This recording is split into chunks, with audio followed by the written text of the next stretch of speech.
ہم رمضان کے مہینے میں کالم نگار Syed Sardar Ahmad Pirzada, the first blind journalist of Pakistan, APNS best Urdu column award holder, روزنامہ نئی بات، مرخہ 25 اپریل 2020۔ جب پھول کھلتے ہیں، گھاس مسکراتی ہے اور درخت ہنستے ہیں تو خوشبو مفت ملتی ہے۔ رنگ بھری مستی کے اس موسم کو بہار کہتے ہیں۔ بہار اپنے اندر ایسا جادو رکھتی ہے کہ اس کے اثر سے کوئی نہیں بچتا، یہاں تک کہ محسوس ہوتا ہے کہ پتھروں سے بھی خوشبو آنے لگی ہے۔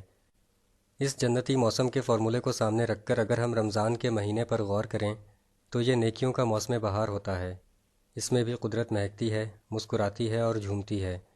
اس کی خوشبو جاندار اور بے جان بھی محسوس کرتے ہیں، لیکن جیسے ہم میں سے اکثر موسم بہار کو موسموں میں ایک روٹین کی تبدیلی سمجھ کر گزارتے ہیں، ویسے ہی ہم میں سے بہت سے رمضان کے مہینے کو مذہبی عادت کے طور پر نبھاتے ہیں۔ وہ کیسے؟ وہ ایسے کہ بھوک پیاس کے ساتھ عبادات تو کرتے ہیں اور گناہوں کی معافی بھی مانگتے ہیں، مگر وہ بے شمار چھوٹے چھوٹے کرتوت جن کی معافی رب نے ان سے مانگنے کو کہا ہے جو ان کرتوتوں سے متاثر ہوتے ہیں۔ مثلاً اگر ہم کاروباری ہیں تو لوگوں کے احتجاج پر کہتے ہیں کہ رمضان میں چیزیں اس لیے مہنگی بکتی ہیں کہ یہ پیچھے سے ہی مہنگی آتی ہیں۔ پیچھے کی غائبانہ وجہ چھوڑ کر دیکھیں تو کیا کسی کاروباری نے انفرادی حیثیت میں اپنے ذاتی منافع کی شرح کو کچھ کم کیا ہے صرف رمضان کے مہینے میں؟ اگر آپ سرکاری ہیں تو نوکری کے کرپشن، منافقت، خوشامد، لت کھینچ یعنی لیگ پولنگ جیسے سنہری اصولوں کو چھوڑ کر کیا میرٹ پر فیصلے کیے ہیں صرف رمضان کے مہینے میں؟ اگر ہم عدالتی معاملات سے دوچار ہیں تو اگلی تاریخ دینے، پیشی بھگتانے یا عدالتی نقل فراہم کرنے کے لیے مانگے جانے والے چند سو روپے نہ مانگ کر کیا یہ سب کام کیے ہیں صرف رمضان کے مہینے میں؟ اگر کوئی پولیس میں ہے تو وہ کرارے نوٹوں اور تعلقات بڑھاتی سفارشوں کو چھوڑ کر کیا اصل مجرموں کو سامنے لایا ہے صرف رمضان کے مہینے میں؟ اگر کوئی موبائل فون کمپنی کا بااختیار ہے تو اس نے ینگ لڑکے لڑکیوں میں وائرس کی طرح بہت زیادہ پھیلی ہوئی ڈیٹنگ کو روکنے کے لیے کیا رات کے سستے فون پیکج بند کیے ہیں صرف رمضان کے مہینے میں؟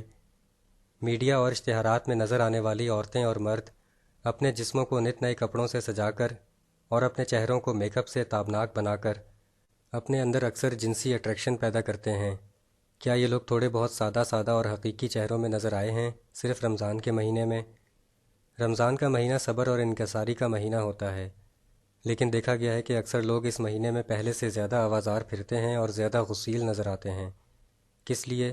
شاید وہ اس لیے کہ یہ مہینہ کئی مسلمان مذہبی خلوص کی بجائے اپنی ایک عادت کے طور پر گزارتے ہیں، تو پھر بھوک پیاس اور تھکن میں آوازاری اور غصہ تو آتا ہی ہے۔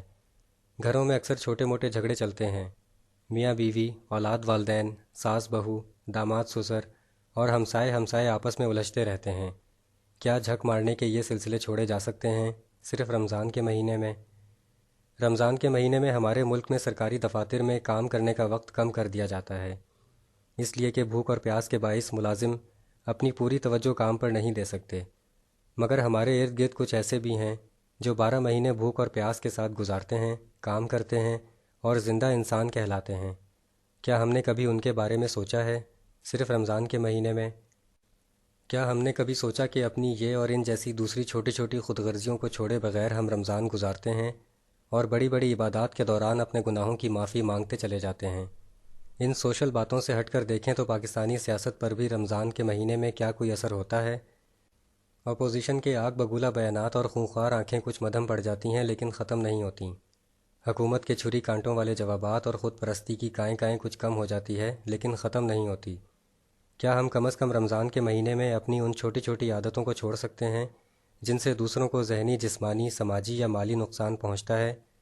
کیا ہم مل کر یہ دعا کر سکتے ہیں رمضان کے مہینے میں؟